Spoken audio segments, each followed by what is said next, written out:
Hi மக்களே, welcome back to YouTube channel. Yes, prime டைமில் 2 சீரியல்ஸில் marriage dog இது ஒரு அன்எக்ஸ்பெக்டட் அப்படின்னு சொல்வேன். ஸோ ஒன்று வந்துட்டு நம்மளுடைய நீ நான் காதல் சீரியல். ஸோ இந்த சீரியல் வந்துட்டு ஹீரோயினுக்கு தான் அந்த மாதிரி ஒரு மேரேஜ் ஆகும். ஹீரோயினுக்கு வந்துட்டு காப்பாற்றணும் அப்படின்ற விஷயத்தில் ஹீரோ போய் கல்யாணம் பண்ணுவார். அதுதான் ஒரிஜினல் வெர்ஷன். அப்படி தான் இங்கே கல்யாணம் நடக்கும் அப்படின்னு யோசிச்சுட்டு இருந்தா இங்கே சைட் பேர்ஸ்க்கு செகண்ட் மேரேஜ்க்கு வந்து அந்த மாதிரி கல்யாணம் பண்ணி வச்சிட்டாங்க. எஸ், அனு அண்ட் ஆகாஷ் இவங்களுடைய மேரேஜ் ட்ராக். ஸோ ரொம்ப ஃபயராக இருந்துச்சு அந்த ப்ரோமோ. ஸோ கண்டிப்பாக இந்த ஒரு ட்ராக் வந்து உங்களுக்கு 10 PM நல்ல ஒரு டிஆர்பி வாங்கி தரும்னு நினைக்கிறேன். ஏன்னா அன்எக்ஸ்பெக்டட் மேரேஜஸ்லாம் மோஸ்ட்லி டிஆர்பிஸ் வாங்கி கொடுத்துரும் அப்படிங்கிறதா.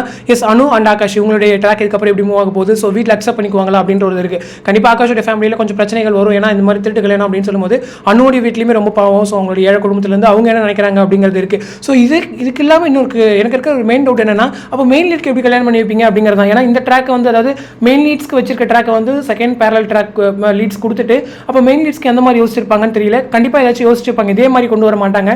ஸோ வேற ஏதாச்சும் யோசிச்சிருப்பாங்க என்ன அப்படிங்கிறது எனக்குமே தெரியல. அதுவும் இல்லாமல் நம்மளுடைய மெயின் லீட் இருக்காங்களே ஹீரோயின்ஸ், அவங்களுக்கு ஹீரோயினுக்கு வந்து இன்னொரு பேர் வந்து கொண்டு வந்திருந்தாங்கன்னு நினைக்கிறேன். ஸோ ஒரு நியூ ஆக்டர் வந்து என்ட்ரி ஆகியிருந்தாரு. ஸோ ஆக்டரோட நேம் வந்துட்டு ஆக்டர் ரமேஷ் மீரன். ஸோ இவரு தான் வந்துட்டு நம்மளுடைய அபிக் மேலே ஒரு க்ரஷ்ஷாக வந்து வந்திருந்தாரு. ஸோ அந்த கார் சீன்லேருந்து அவளுக்குமே ஒரு லவ் ஆயிருக்கு. ஏன்னா அந்த மாதிரி ஒரு பொண்ணு பேசுது அப்படின்னு சொல்லும்போது எந்த பையனாலும் விடத்தானே செய்வார் அப்படிங்கிறது எனக்கு தெரிஞ்ச ஒரு பாசிட்டிவ் ரோலாக இருக்கும்னு நினைக்கிறேன். ஸோ அபிமே அங்கே நல்லா க்யூட்டாக பேசிட்டு போயாச்சு. அதுக்கப்புறம் அவருக்குமே ஒரு மாதிரி க்ரஷ்ஷாக இருந்துச்சு. ஸோ இதுக்கப்புறம் அப்கமிங் சீன்ஸ் வச்சு அவருக்குமே லவ் டெவலப் பண்ணுவாங்கன்னு நினைக்கிறேன். ஸோ அவர் வந்து பாசிட்டிவாக இருந்தார் அப்படின்னா கண்டிப்பாக பிரச்சனைகளோ இல்லை, நெகட்டிவாக வருது அப்படின்னு சொல்லும்போது கண்டிப்பாக பிரச்சனை வரும். ஸோ அந்த பிரச்சனையில் ஏதாச்சும் கல்யாணம் நடக்குதா அப்படின்னு தெரியல.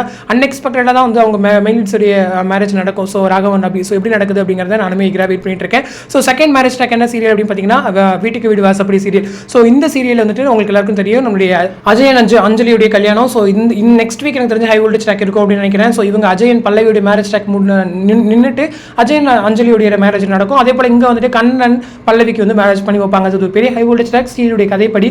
ஸோ அங்கேயும் ஒரு பெரிய ஹை வோல்டேஜ் ட்ராக் இருக்குது. 2 சீரியலுமே ஒரு பெரிய டேஞ்சர் ஜோனில் இருக்காங்க. ஏன்னா 2 ஸ்லாட்லையுமே அந்த அளவுக்கு ரேட்டிங்ஸ் இல்லை அப்படிங்கிறது தான். ஸோ கொஞ்சம் இம்ப்ரூவ் பண்ணல அப்படின்னாலுமே ஒரு பெரிய ரிஸ்க் அவங்க 2 பேருமே ஃபேஸ் பண்ணுவாங்க அப்படிங்கிறது தெரிஞ்ச ஒரு விஷயம். 2 சீரியல் மேரேஜ் ட்ராக் கொண்டு வந்திருக்காங்க. இந்த 2 ட்ராக்குமே இம்ப்ரூவ் ஆச்சு அப்படின்னா சந்தோஷம் தான். அதே போல் வீட்டுக்கு வீடு வாசப்படியாச்சும் நியூ சீரியல் கொஞ்சம் டைம் கொடுப்பாங்க. பட் நீ நான் காதலுக்கு ரொம்பவே டைம் கொடுத்தாச்சு. ஸோ இன்னும் கொஞ்ச நாள், அதாவது 1 or 2 வீக்ஸ்ல ரேட்டிங்ஸ் இம்ப்ரூவ் ஆகல அப்படின்னா சடனாக வந்து டைம் சேஞ்ச் பண்ணிடுவாங்க அப்படிங்கிறது தெரிஞ்ச ஒரு விஷயம் தான். ஸோ இந்த எப்படி நடக்குதுங்கிறத வெயிட் பண்ணி தான் பார்க்கணும். ஸோ இந்த அப்படி பார்த்தீங்கன்னா உங்களோட கமெண்ட் செக்ஷன் சொல்லுங்கள். அடுத்து ஒரு இன்ட்ரெஸ்ட் நெக்ஸ்ட் டைம் மீட் பண்ணுறேன். தேங்க்ஸ் ஃபார் வாட்சிங் அண்ட் பை.